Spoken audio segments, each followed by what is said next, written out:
नमस्कार दोस्तों, आपका हमारे चैनल एमएससी कैंपस में स्वागत है। जैसा कि आपको पता हो गया होगा कि हम जो है आपको इतिहास के वीडियो को बार बार हम लोग प्रोवाइड करा रहे हैं। तो हम लोग बात कर रहे थे वैदिक सभ्यता के बारे में। ठीक है, वैदिक सभ्यता के बारे में जब हम बात कर रहे थे तो हम लोग ऑलरेडी 2 वीडियो उस पर बना चुके हैं और ये हमारे तीसरा वीडियो है वैदिक सभ्यता के बारे में। देखिए, वैदिक सभ्यता के बारे में जो इसके पहले वीडियो था वहाँ हमने बात किया कि जो वैदिक सभ्यता का टाइम पीरियड था वो कितना था, 1500 से 1000 के बीच वाला जो सभ्यता था ऋग वैदिक था। तो उस दौर में जो लोग रहते थे, यानी जो राजा होते थे, उनको कौन कंट्रोल करता था? तो कल बताएं कि समिति थी, सभा थी और गण था, विदव था। ये सब जो है क्या करते थे, राजा को कंट्रोल करने का काम करते थे। तो बात हम लोग वहीं से स्टार्ट करते हैं कि जो राजा को कंट्रोल करने जो रत्नीन थे, प्रमुख अधिकारी होते थे, तो वहीं से बात करते हैं कि और उस दौर में जो है यानी ऋग्वेद में, कहने का मतलब कि 1500 बीसी से 1000 बीसी तक के बीच में जो लोग निवास करते थे, आर्य लोग, उनका जनजीवन कैसा था, समझ रहे हैं? आज के दौर से बात करें, क्योंकि हम लोग पहले राजनीतिक व्यवस्था तो देख लिए कि राजनीतिक व्यवस्था कैसी थी।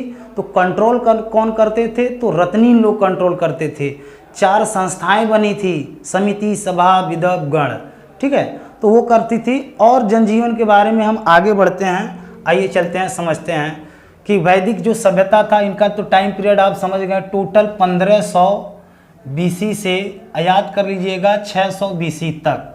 ये टाइम को हम लोग वैदिक सभ्यता 2 पार्ट में टूटा था, ये आपको जानकारी हो चुका है। तो चलिए ऋग वैदिक काल में सैन्य व्यवस्था के बारे में थोड़ी सी बात कर लेते हैं। क्या उस समय सैन्य व्यवस्था थी? जैसे आज हमारे यहाँ सैन्य व्यवस्था है, एयरफोर्स भी है, नेवी भी है और थल सेना, तीनों सैन्य व्यवस्था है। लेकिन उस समय की सैन्य व्यवस्था क्या थी? उस समय का मतलब ऋग वैदिक काल में जो आर्य लोग थे, उस समय जब जो सैन्य व्यवस्था की स्थिति का थी, तो उस समय जो सैन्य व्यवस्था था वो अस्थाई था, अस्थाई रूप नहीं था। जैसे आज तो अस्थाई हो गया, अस्थाई हो गया, लेकिन अब इस दौर में हमको कहना भी उचित नहीं लग रहा है कि अस्थाई। अब आप अस्थाई का मतलब देखिए, यहाँ पे अस्थाई का तात्पर्य ये हो गया कि उस समय जो सैन्य व्यवस्था था, जब कोई ज़रूरत पड़ती थी तो सैन्य का गठन होता था, अस्थाई नहीं था। आज हमारे यहाँ का है सेना अस्थाई है, लेकिन जिस तरह माननीय प्रधानमंत्री नरेंद्र मोदी जी का आया हुआ है कि जो अग्निवीर योजना, बताइए, ये भी सैन्य व्यवस्था पे को लिए कहीं ना कहीं उंगली उठाता है। अब बताइए, केवल 4 वर्ष के लिए, तो उसको अस्थाई कहेंगे कि अस्थाई कहेंगे? तो धीरे धीरे अस्थाई की ओर जा रहा है। लेकिन इसमें यह है कि आपको केवल 25% ही हटेंगे, 25% तो रहेंगे ही। तो अस्थाई सेना का इस समय है। लेकिन वैदिक सभ्यता में क्या था कि सेना का जो रूप था वो अस्थाई था, यानी जब जरूरत पड़ती थी तो अपने गांव के लोग ही सेना बन जाते थे उस दौर में। ठीक है, हाँ। अब हम बात करते हैं कि कर व्यवस्था। कर व्यवस्था का मतलब बलि। कर को हम लोग का उस दौर में क्या बोला जाता था? भाषा में बलि बताए थे कि बलि को क्या बोला जाता था? क्योंकि ऋग वैदिक वाला शब्द बड़ा कठिन थे, तो शब्द के अनुसार उसको क्या बोलते थे कि बलि। बलि व्यवस्था का मतलब, अब तो हम सोचेंगे तो बलि का मतलब काटे की बात होता, लेकिन बलि का ऋग्वेद में मतलब था कर। कर का मतलब टैक्स। और उस समय टैक्स व्यवस्था कैसा था ऋग्वैदिक काल में? तो टैक्स व्यवस्था का होता था, वो स्वेच्छा से होता था। आपके अटत हो तो दे, नहीं अटत हो तो मत दे, ओके कहलें स्वेच्छा से। ठीक है, आज हमारे यहाँ का है, आज तो एकदम विपक्ष पागल हो गया है। वर्तमान में जो सरकार है उसकी नीतियों के अनुसार पागल हो गया है। जीएसटी का है, कर है। अब बताइए, दूध दही छाछ पे अब जीएसटी लग जा रहा है, हर एक चीज जीएसटी इतना महंगा होगा। जीएसटी लगने से आप देख रहे हैं विपक्ष कितना बौखलाया हुआ है। विपक्ष का आप ही खुद ही आप महसूस करेंगे कि महंगाई कहाँ से कहाँ गया। कारण का है जीएसटी। ठीक है, तो लेकिन उसमें उस दौर में सोचो, आज इतिहास को पढ़ने में कितना अच्छा लगता है। उस दौर के लोग बताओ, कर का था, स्वेच्छा से दिया जाता था। आज आपको अनिवार्य है, और भले इनडायरेक्ट टैक्स दिया जाता है लेकिन अनिवार्य रूप से देना पड़ता है। लेकिन उस समय का था, स्वेच्छा से था। हाँ, वर्ण व्यवस्था। वर्ण व्यवस्था पा, हाँ, उस समय जो वर्ण व्यवस्था था वो कर्म पे आधारित था, जो जैसा काम करता था उसका वो जाति हो जाती थी। और जाति का मतलब ये नहीं कि वो रथ बनाने वाला को रथकार उस दौर में बड़ा प्रसिद्ध माने जाते थे, अधिकारी के रूप में रथकार बनाने वाले। तो कर्म व्यवस्था का थी, यानी वर्ण व्यवस्था हमारा जो कर्म पे आधारित थी। लेकिन जब हम उत्तर वैदिक काल में आएंगे तो वो कर्म वर्ण व्यवस्था कर्म पे आधारित नहीं हो जाएगी, वो क्या हो जाएगा, जन्म पे आधारित हो जाएगा। अब आज भी देखो, आज वर्ण व्यवस्था किस पर आधारित है, जन्म पे आधारित है। हम जिस जाति में पैदा हो गए वही हमारी जाति हो गई। आप भले पढ़े लिखे हैं, कुछ भी हैं, लेकिन अब कहाँ हो गया, वर्ण व्यवस्था कहाँ हो गया, जन्म पे आधारित। लेकिन पहले क्या होता था, कर्म पे आधारित होता था। और उसके पहले जब हम पहले वीडियो में बताए थे हड़प्पा सभ्यता के बारे में, वहाँ पे वर्ण व्यवस्था का नाम ही नहीं था।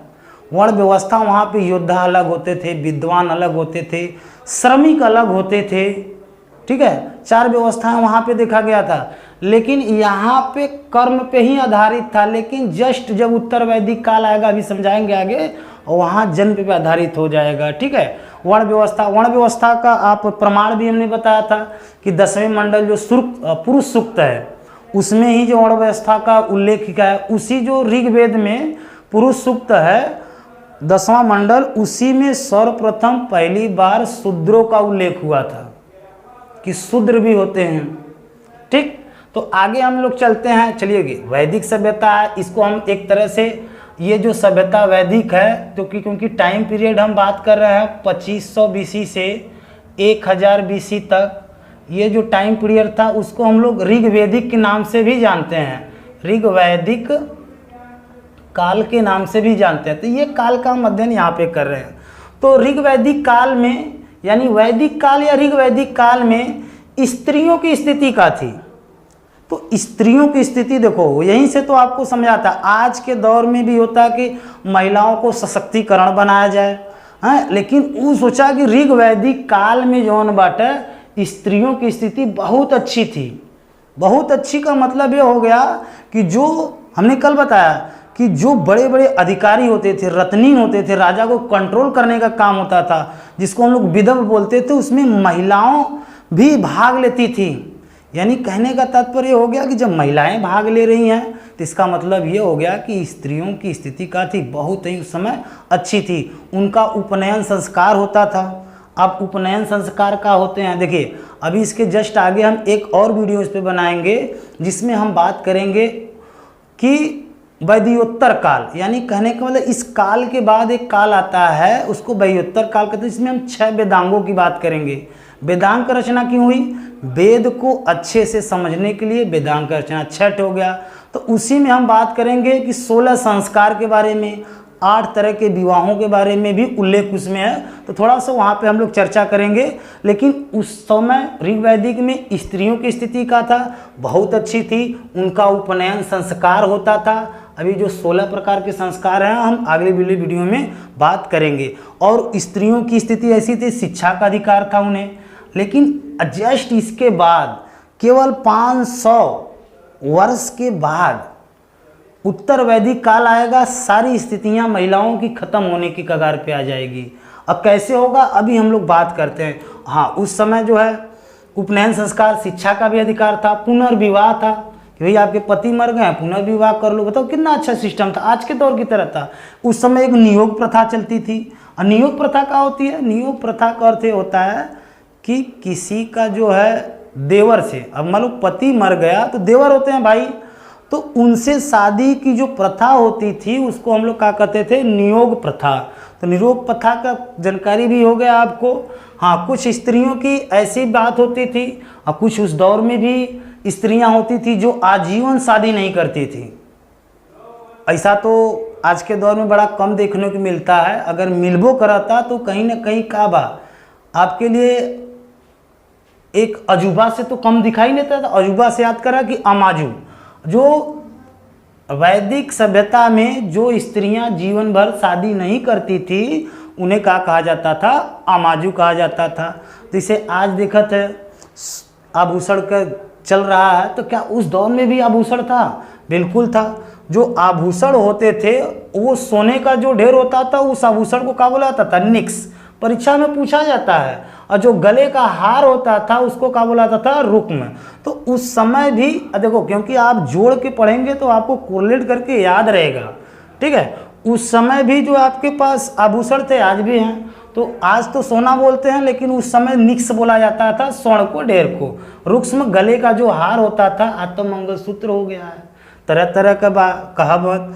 हाँ, अब हम बात करते हैं कि जो ऋग्वैदिक काल था उस समय का पैसा चल रहा था, तो लड़ाई किससे होगी? पैसा को लेकर नहीं लड़ाई होती थी। उस समय जो है लेन देन केवल गाय से होता था। अब देखिए, उस दौर में जिसके पास जितने अधिक गाय था वो उतने अमीर होता था। आज के दौर में कहा जिसके पास जितने पैसा हो वो उतने अमीर हो। तो उस दौर का मतलब आप ऋग्वैदिक को ही बार बार कोरिलेट करिएगा। ऋग्वैदिक में गाय को लेके झगड़ा होता था। अब क्या होता था ना कि उसमें विनिमय का लेन देन का आधार का था, गाय थी। यानी किसके पास अधिक गाय है, कोनो सर भाई सबके पास तो अलग अलग चीज़ होंगी ना, तो किसी का विनिमय लेन देन किससे होता था? गाय का। एक कोई हमको कोई मान लो हमारे पास गेहूं नहीं है तो हमें 2 बोरिया गेहूं मिला तो हम उसको 1 गाय दे देंगे। तो उस समय समझे ना, पैसा के जगह पे कौन था? गाय थी। तो जिसके पास गाय को उस ऋग्वैदिक काल में क्या बोला था? अगन्या। अगन्या का मतलब होता है न मारने योग्य। न मारने योग्य यानी जो गाय अगन्या होती थी उसको मारने वाला नहीं होता था। उस दौर में अगर कोई गाय की हत्या कर देता था तो उसको फांसी हो जाती थी, और या तो उसको नगर से बाहर निकाल दिया जाता था। गाय का इतना ज़्यादा महत्व था, ठीक है। और गाय का इतना ज़्यादा महत्व था तो गाय से जो उत्पन्न जो भोजन थे, तो गाय से जैसे दूध दही छाछ उस समय बहुत ज़्यादा महत्व था। लोग ज़्यादातर क्या करते थे? दूध दही छाछ ही खाते थे उस दौर में, यानी ऋग्वैदिक काल में। तभी तो देवी देवताओं का सूड़ा वेद वोद सब लिख दिए, सुन पिए, ठीक है। अब पौड़ी किसे कहते हैं? एक शब्द हमने लिखा, तो जो पशुओं को चुराते थे। चोर कोई नया नहीं है। अब सोचा कि पशु को चुराने वालों को क्या कहते थे? पड़ी, ठीक है। तो चोर जो है आज भारत में कलयुग में नहीं उत्पन्न बलवान। चोर का भी इतिहास देखल जाए तो कहाँ से उत्पन्न? ऋग्वैदिक काल से ही चोर हैं। जैसे आज पैसा आदमी चोरा होता तो उस समय गाय चोरा होता, लेकिन तो क्या बोले, जो चोर थे उसको पड़ी बोला जाता था। अब हमने पता है कि गाय थी उस समय, सब पूरी संपत्ति गाय ही थी। तो जब पूरी संपत्ति गाय है तो गाय से उत्पन्न जौन चीज़ का महत्व सबसे ज़्यादा रहल। लेकिन आपको थोड़ा सा कोरिलेट करके याद रखना है कि चावल, मछली और नमक का जो है उल्लेख नहीं मिलता है। तो पता नहीं उस दौर में रहा था कि नहीं था। तभी तो हमको तो लगता है मान लो चावल का साक्ष्य रहा हो ना हो, क्योंकि हड़प्पा में था तो जरूर रहा होगा। लेकिन मछली ऐसे भी इस दौर में खाली देवी देवताओं का बातें हो रहा है और गाय मेन है। तो मछली अगर मान लो मिल भी रही है तो पता नहीं था कि प्रमाण नहीं था, लेकिन इसमें आपको दिमाग में रखना है कि ये तीनों चीज़ नहीं। अब बताओ नमक, तो यही से पता लगता है कि दूध दही का महत्व क्यों था। उस समय नमक का भी लोग उपयोग नहीं करते थे। आज अगर थोड़ा सा न करबा तो 4 डॉक्टर तो लपट के कहिए कि तुम घेगा रोग हो गल हो। तो नमक का भी उस समय उपयोग नहीं होता था। तो आपको चावल, मछली, नमक का उपयोग नहीं होता था। अब एक बात और लास्ट में हम कर लेते हैं कि भूमि पर सामूहिक स्वामित्व होता था। आज का है कि भूमि पर सामूहिक नहीं है। आज आदमी के नाम पट्टा होता, केहू के नाम रजिस्ट्री होता। लेकिन वो ऋग्वैदिक काल में का रीजन था? भाई क्षेत्रफल बहुत बड़ा था, जगह बहुत ज़्यादा था, और उस समय खेती बहुत न के बराबर होता था। क्यों? क्योंकि लोहे का खोज भैल नहीं रहल, और जब भी खेती होगा तो लोहे के फाल से ही होगा। तो लोहे का खोज उस समय अभी ऋग्वैदिक काल में लोहे का खोज नहीं भल। तो आदमी जौन बा बहुत कम मात्रा में न के बराबर खेती करे। लोग जौन बा ज़्यादा से ज़्यादा जौन बाटे पशुपालक रहे, पशु चरावे, पशु से उत्पन्न जौन बा दूध दही घी का ही, क्योंकि पशु ही उस समय का था, मुद्रा थी, ठीक है। अब भूमि पर का था? सामूहिक स्वामित्व था, सबका था कि आप भी करो हम भी करें। कोई पट्टा नाम का चीज़ नहीं था ऋग्वैदिक काल। अब यहाँ से आप कोरिलेट करके इसके पहले वाला भी वीडियो देख लीजिए, और एक भी प्रश्न आपको बाहर नहीं जाएगा। अब हम बात करते हैं, अब इसी वीडियो में हम बात कर लेते हैं कि उत्तर वैदिक काल के बारे में। चलिए, अब उत्तर वैदिक काल का है, देखिए हमने पहले ही बताया कि जब लोहे का खोज हुआ, ठीक है, तब क्योंकि टोटल वैदिक सभ्यता 1500 से 600 बीसी तक है, और जब लोहे का खोज होता है तो जो टाइम पीरियड 1000 बीसी से 600 बीसी के टाइम पीरियड को हम लोग उत्तर वैदिक काल के नाम से जानते हैं। क्या हुआ, बांटने का रीजन का था लोहा। अब सोचो, कहानी थोड़ा सा समझ लेते हैं कि जब लोहे का खोज हो गया, अब सोचो जब लोहे का खोज हो गया तो अब फाल में का लगने लगा, जहाँ लकड़ी का फाल था अब वहाँ का हो गया लोहे का फाल लग गया, और जब लोहे का फाल लगा तो कृषि में इतना ज़्यादा विकास हुआ लगल, पूछा मत। हमारे जो भाई कहा भी जाता है कि भारत सोने की चिड़िया थी, कृषि प्रधान देश था, तब जब कृषि हुआ लगल तो जो राजा को, देखो पुरोहित एक पद था, पुरोहित होते थे, राजा को कंट्रोल करने का जो अधिकारी होते थे वो पुरोहित भी होते थे।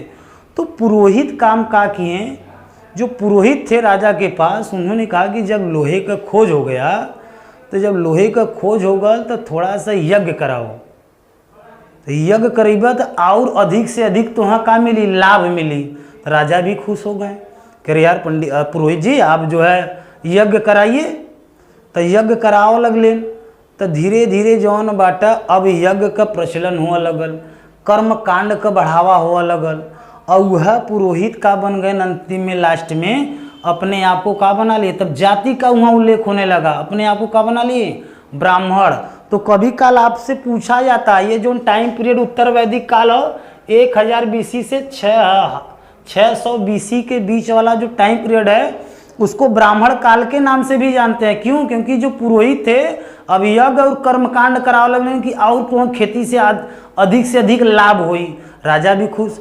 अब वो यज्ञ जौन बा 2 स्टेप में बढ़ गल, और कभी सामूहिक यज्ञ होता था तो कोई पर्सनल यज्ञ भी होता था।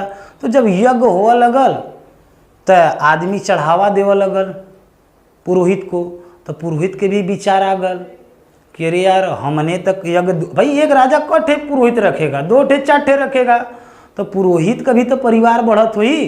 तो देखा सब जौन बा अपने परिवार बदे, आज के दौर में उस दौर में रहा भी होगा, सब अपने परिवार बदे मरद बा। अब मरद बा एक अर्थ है कि इसका अर्थ ये है कि जो ब्राह्मण पुरोहित थे वो का किए कि भैया हमारा परिवार भी तो कुछ करेगा, तो वो का किए कि बड़े बड़े यज्ञ करवाने लगे।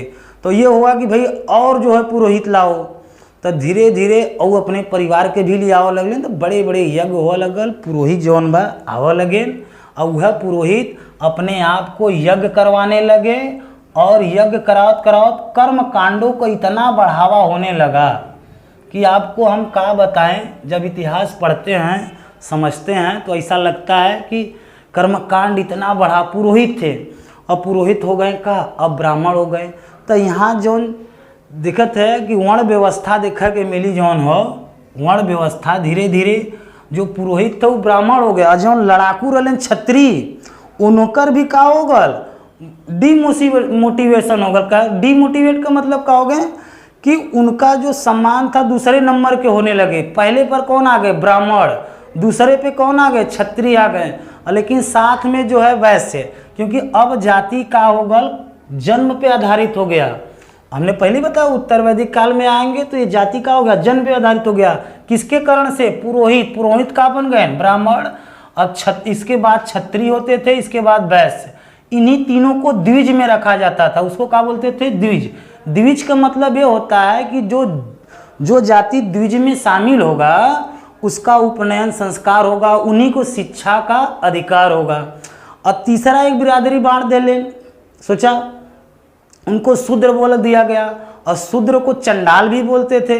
अब इतना कर्मकांड ब्राह्मणवाद में बढ़ा कि जो शूद्र होते थे वो नगरों के बाहर रखे जाते थे, और उनका मुख्य काम क्या होता था? चाहे वो ब्राह्मण हो, क्षत्रिय हो, वैश्य हो, उनकी सेवा करना किसका काम होता था? शूद्रों का काम होता था। हमने यहाँ पे लिखा अन्य वर्गों की सेवा करना शूद्रों का काम होता था। द्विज में कौन कौन शामिल होते हैं? तो ब्राह्मण, क्षत्रिय और वैश्य।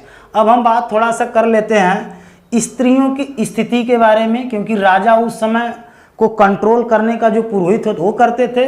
देखला हम कि समिति और सभा, हमने पहले बताया वीडियो में कि समिति सभा ब्रह्मा की 2 पुत्रियों का उल्लेख मिलता है नाम का, इनका भी धीरे धीरे महत्व कम हुआ लगल, क्योंकि राजा को कंट्रोल करना अब तो यज्ञ कर्म कांड होने लगा। ठीक है, समिति सभा का अभिदव जो था, जिसमें हमने बात किया था सभावती, जो महिलाएं इसमें भाग लेती थी उन्हें क्या कहा जाता था, सभावती। अब सभावती का मतलब एक अर्थ विदव का अस्तित्व ही उत्तर वैदिक काल में खत्म हो गया। तो ले देकर हमने कहा देखा कि स्त्रियों का स्थिति का हो गया दिन पे दिन उत्तर वैदिक काल में डाउन होते चला गया। डाउन का मतलब अब स्त्रियों की स्थिति इतना डाउन हो जाएगा ब्राह्मणवाद में कि जब इतिहास को हम लोग आगे चल के देखते हैं तो आपको ये लगेगा कि नहीं, अब स्थिति जब डाउन भल तो सती प्रथा का और पर्दा प्रथा का भी उल्लेख मिलने लगा उत्तर वैदिक काल में। अब अभी देख ले कि जो ऋग वैदिक काल था उसमें क्या था, पुनर्विवाह करने का था। अब हमें सती प्रथा, यानी ये तो जरूरी नहीं है कि आदमी जो है मर गया तो औरत की गलती है उसको भी जिंदा जला दो, लेकिन सोचा ऋग वैदिक काल में नहीं था। और उस समय जो है जाति किस पे थी, कर्म पे आधारित थी। और यहाँ पुरोहित ब्राह्मण बने और वह पुरोहित जो बाटे इतना कर्मकांड भी अंधविश्वास फैला दिए कि सती प्रथा का भी उल्लेख कहाँ मिले लगल, उत्तर वैदिक काल में। कहें के रीजन था कि सती प्रथा क्या होता है भाई, जिसके पति मर जाए उसके पत्नी को जिंदा जला दो, वही सती प्रथा था। बताओ ऐसी स्थिति होनी चाहिए। तो उत्तर वैदिक काल में जो स्त्रियों की स्थिति थी और वो क्या हो गई, धीरे धीरे समाप्त, और समाप्त का धीरे धीरे कम होने लगा, पर्दा प्रथा का भी प्रमाण मिलने लगा। हाँ, यहाँ तक जो ब्राह्मण थे, पुरोहित थे, केवल महिलाओं और शूद्रों का अपमान नहीं किए, देवताओं का भी उन्होंने अपमान किया था। एक एग्जाम्पल के तौर से देखते हैं, जो ऋग वैदिक के एक देवता थे जिनका नाम था पूषण। पूषण जो देवता, देखो इसमें हम देवताओं का भी इंद्र का, अग्नि का बात किए थे इसके पहले वीडियो में। तो एक पूषण देवता थे जो ऋग वैदिक काल में वनस्पति के देवता माने जाते थे। ऋग काल में किसके माने जाते थे, तो वनस्पति के देवता माने जाते थे। लेकिन जब उत्तर वैदिक काल आ गया ना तो इनका बताओ देवी देवता का भी सब डिमोशन कर दिए। का वो सब का मतलब ब्राह्मण लोग, अब ब्राह्मण कौन थे, तो पुरोहित थे। ठीक है, अब पूषण को बना दिए कि ये शूद्रों के देवता हैं, और वही शूद्र थे। आप जब और इतिहास उठा के देखते हैं, फिल्म के माध्यम से देखते हैं कि शूद्र को चंडाल कहा जाता था, एक गांव के बाहर रहते थे। ये इनके पास उपनयन संस्कार का भी अथवा नहीं था, पावर नहीं था। पावर का मतलब उपनयन संस्कार इनका नहीं होता था, शिक्षा का अधिकार नहीं होता था। एक तरह से ये अगर मंदिरों में भी जाते थे, ठीक है, तो मंदिर में जाने प्रवेश पे भी सबको वर्जित था उस दौर में। ठीक, तो आपने देखा कि जो उत्तर वैदिक काल था यहाँ पे ब्राह्मणों का बोलबाला हो जाता है। और ऐसे ही आप अगर इसको भी कोरिलेट करके देखेंगे, सपोज कर लेते हैं कि देखिए वीडियो लंबा तो नहीं हो रहा है,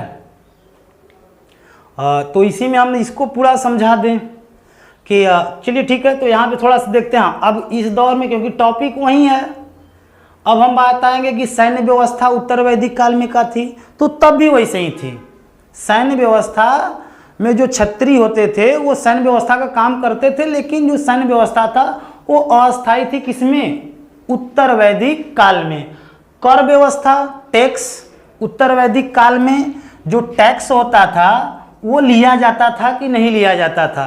तो इनमें का रहल कि जो टैक्स हम लोग लेते थे वे स्वेच्छा से था, और यहाँ का हो गया अस्थायी रूप से बना दिए पंडित जी लोग। अब क्या किए कि जो टैक्स देना पड़ेगा वो अस्थायी रूप से देना पड़ेगा। और वर्ण व्यवस्था, यहाँ कर्म था, यहाँ का हो गया जन्म से ही हो गए। अगर तुम ही बताओ कोई शूद्र में पैदा हो गया तो शूद्र ही होगा, चंडाल के घर तो चंडाल ही पैदा होगा, अब ब्राह्मण के घर ब्राह्मण पैदा, क्षत्रिय क्षत्रिय। तो उस समय इन 3 जातियों का बड़ा उल्लेख था। सर्वश्रेष्ठ ब्राह्मण होते थे उस समय, पूजनीय लोग करने लगे। और स्त्रियों की स्थिति आप समझ ही गए हैं, आभूषण भी वहीं थे। ठीक है, हाँ, अभी भी जो है पैसे का उत्पत्ति नहीं है, यहाँ भी मेन का होता था गाय। आज भी लेन देन का काम उत्तर वैदिक काल में भी का था, गायों का ही था और अन्य चीज का नहीं था। हाँ, यहाँ पे भूमि का सामूहिक स्वामित्व, तो यहाँ पे भी वही था क्योंकि उस समय भूमि ज़्यादा थी।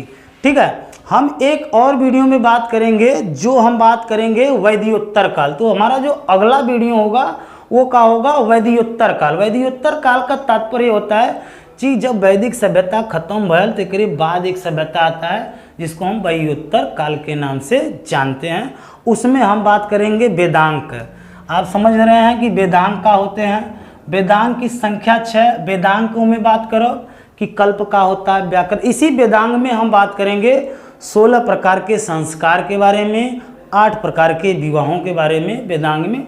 इसके जस्ट जो वीडियो आएगा उस ये लास्ट होगा। इसके बाद हम महाजनपद फिर जो वंश चल रहे हैं उस पर अध्ययन करेंगे।